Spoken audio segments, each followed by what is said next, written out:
ধরুন একটি ব্যাংক কোথায় বিনিয়োগ করলো কিংবা কোথা থেকে মূলধন পেল এবং তাতে তার যদি কোনো ধরনের ঝুঁকি তৈরি হয়, সেটি আমানতকারী হিসেবে আপনার জন্য কোনো ধরনের ঝুঁকি তৈরি করছে কি?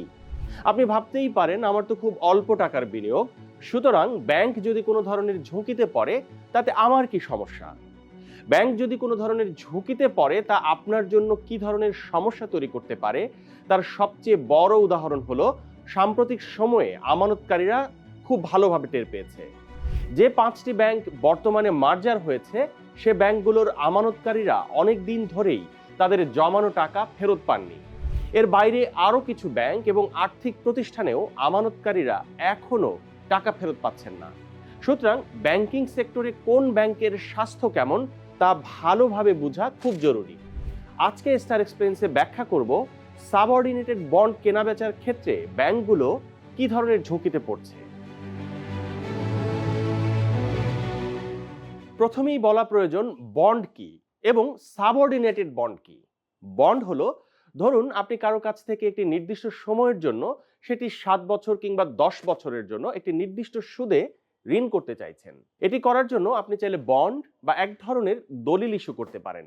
ব্যাংকগুলো যেহেতু 1 বা 2 বছরের জন্য আমানত নিয়ে দীর্ঘ সময়ের জন্য ঋণ প্রদান করে, তাই অনেক সময় তারা নগদ টাকার সংকটে ভোগে। এই পরিস্থিতি সামাল দেওয়ার জন্য ব্যাংকগুলো বন্ড ইস্যু করে টাকা উত্তোলন করে। বন্ডের মাধ্যমে যে টাকা উত্তোলন করা হয়, এটিকে এক ধরনের মূলধন বলে ধরা হয়। তবে এটিকে প্রথম সারির মূলধন নয়, দ্বিতীয় সারির মূলধন হিসেবে বিবেচনা করা হয়, কারণ একটি নির্দিষ্ট সময়ের পর এই টাকা ফেরত দিতে হয়। সাবঅর্ডিনেটেড বন্ড হলো, একটি ব্যাংক যদি দেউলিয়া হয়ে যায়, তখন প্রথমে সে তার আমানতকারীদের টাকা ফেরত দিবে, তারপর যদি টাকা অবশিষ্ট থাকে তখন দ্বিতীয় পর্যায়ে এসে সাবঅর্ডিনেটেড বন্ডের টাকা ফেরত দিবে।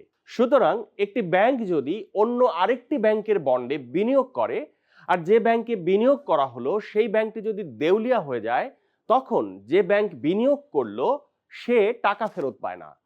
আমাদের ব্যাংকিং সেক্টরেও এই অবস্থার শিকার হয়েছে বেশ কিছু ব্যাংক। সম্প্রতি যে 5টি ব্যাংক মার্জার হয়েছে, সে ব্যাংকগুলোতে যারা বিনিয়োগ করেছে সেই সব ব্যাংক এখন লোকসান গুনতে যাচ্ছে। বুঝিয়ে বলি, ধরুন একটি ব্যাংক ইউনিয়ন ব্যাংকের বন্ডে 100 কোটি টাকা বিনিয়োগ করলো। যেহেতু ইউনিয়ন ব্যাংক তার আমানতকারীদের টাকাই ফেরত দিতে পারছে না, সুতরাং সে বন্ডের টাকা ফেরত দিতে পারবে না, এটি খুব স্বাভাবিক। ফলে যে ব্যাংকটি ইউনিয়ন ব্যাংকের ওই বন্ডে বিনিয়োগ করেছিল, সেই ব্যাংকের লোকসান হবে 100 কোটি টাকা। এভাবে এই 5টি ব্যাংকের বন্ডের প্রায় 3,000 কোটি টাকা অন্য ব্যাংকগুলোর জন্য এখন লোকসান হয়ে দাঁড়াচ্ছে এবং এই ব্যাংকগুলোর জন্য ঝুঁকিও তৈরি করছে। প্রশ্ন হলো, এই পরিস্থিতি কেন হলো? নিয়ম অনুযায়ী এবং অন্য দেশগুলোতে সাধারণত ব্যাংকের সাবঅর্ডিনেটেড বন্ডে বিনিয়োগ করে কর্পোরেট প্রতিষ্ঠান, বীমা কোম্পানি কিংবা অতি উচ্চ ধনী ব্যক্তিরা। বাংলাদেশে বিষয়টা সেরকম নয়, বরং এক ব্যাংকের বন্ডে বিনিয়োগ করে অন্য ব্যাংক।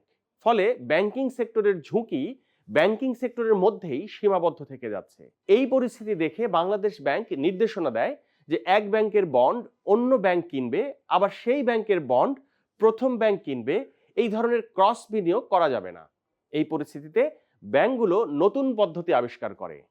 এখন যেটি হয়, ধরুন ব্যাংক এ বিনিয়োগ করছে বি ব্যাংকের বন্ডে, আবার বি ব্যাংক বিনিয়োগ করছে সি ব্যাংকের বন্ডে, আবার সি ব্যাংক বিনিয়োগ করছে ব্যাংক এ এর বন্ডে।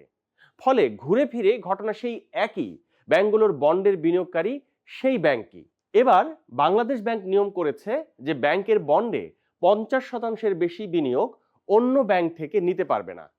এবারও নতুন পদ্ধতি নিয়ে হাজির ব্যাংকগুলো। এখন ব্যাংকের বন্ডে বিনিয়োগ করছে অন্য ব্যাংকের প্রভিডেন্ট ফান্ডের টাকা। এরপরও সব মিলিয়ে ব্যাংকের সাবঅর্ডিনেটেড বন্ডে অন্য ব্যাংকের বিনিয়োগ প্রায় 80%। তবে কিছু কিছু ভালো ব্যাংক তাদের বন্ডে কর্পোরেট বিনিয়োগকারীদের নিয়ে আসতে পেরেছে। বিশ্লেষকরা বলছেন, সাবঅর্ডিনেটেড বন্ড ইস্যু করার মূল উদ্দেশ্য হচ্ছে দুটি। একটি হচ্ছে ব্যাংকিং সেক্টরের ঝুঁকি অন্যদিকে ছড়িয়ে দেয়া, অর্থাৎ ধরুন একটি ব্যাংক যদি কোনো কারণে সমস্যায় পড়ে যায়, তাহলে সেই ঝুঁকি যেন পুরো ব্যাংকিং সেক্টরকে ক্ষতিগ্রস্ত করতে না পারে। আরেকটি উদ্দেশ্য হলো ব্যাংকিং সেক্টরে ব্যাংকের বাইরে থেকে নগদ টাকার যোগান বাড়ানো এবং এর ফলে দ্বিতীয় সারির মূলধন বৃদ্ধি পাবে, ব্যাংক শক্তিশালী হবে। কিন্তু বাস্তবে এক ব্যাংক অন্য ব্যাংকের বন্ডে বিনিয়োগ করায় ঝুঁকি ব্যাংকিং সেক্টরের ভেতরেই থেকে যাচ্ছে। তাছাড়া ব্যাংকিং সেক্টরের বাইরে থেকে নগদ টাকাও ঢুকছে না। পাশাপাশি এই মূলধনকে আসলে ঠিক মূলধন বলা যায় না, কারণ এক ব্যাংকের বন্ডের টাকা যেটি মূলধন হিসেবে ধরা হচ্ছে, সেটি আসলে অন্য ব্যাংকের আমানতকারীদের আমানতের টাকা। তার মানে দাঁড়াচ্ছে ব্যাংকগুলো কাগজে কলমে বেশি মূলধন দেখালেও তাদের প্রকৃত মূলধন আসলে কম। সুতরাং এই প্রক্রিয়ায় একটি ব্যাংক যদি কোনো কারণে দেউলিয়া হয়, তার প্রভাব পড়বে অন্য আরো অনেকগুলো ব্যাংকের উপর, যা পুরো ব্যাংকিং খাতকেই প্রভাবিত করতে পারে। তবে এটিও ঠিক যে ব্যাংকগুলোরও কিছু করার নেই। দেশে কার্যকর বন্ড মার্কেট না থাকায় ব্যাংকগুলো বাধ্য হয়ে একে অপরের বন্ড কিনছে। তাছাড়া যেখানে সরকারি বন্ড যেগুলো অনেক বেশি নিরাপদ, তার সুদের হার বেশি হয়, কর্পোরেট এবং অন্য কেউ বেসরকারি ব্যাংকের বন্ড কিনতে আগ্রহী নয়। সুতরাং সরকারের উচিত বন্ড মার্কেটকে ভাইব্রেন্ট করা, যেন এখানে কর্পোরেটরা বন্ড কিনতে আগ্রহী হয়। পাশাপাশি ব্যাংকগুলো তাদের মূলধনের জন্য ব্যাংকের বাইরে থেকে বিনিয়োগকারী পায় সহজে।